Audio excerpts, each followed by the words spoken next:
La commande est un flux du domaine vente. Elle vous permet d'enregistrer vos flux de vente avec le client.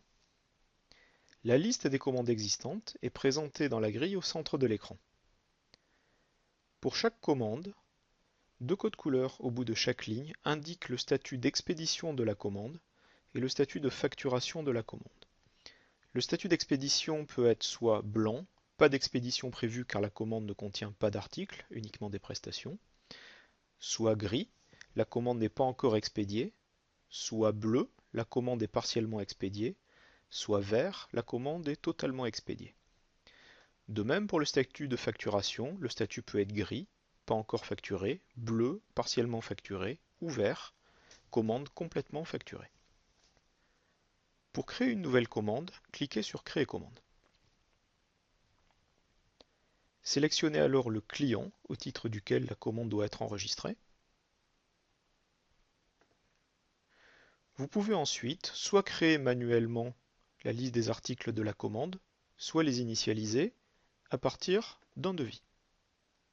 Ici, nous allons initialiser à partir d'un devis. Le libellé de la commande ainsi que les articles commandés sont alors automatiquement initialisés. Ils restent complètement modifiables. Vous pouvez soit modifier une ligne, soit ajouter des lignes, soit supprimer des lignes. Vous pouvez indiquer aussi la date de commande, la date de livraison, la devise et le cours s'il s'agit d'une commande en devise. Ici par exemple, nous allons supprimer cette ligne et ajouter une nouvelle ligne. Pour ajouter une nouvelle ligne, vous avez deux choix. Soit vous pouvez indiquer un article codifié, auquel cas les données de la ligne seront automatiquement initialisées, soit vous pouvez créer un article libre en indiquant tout simplement un libellé.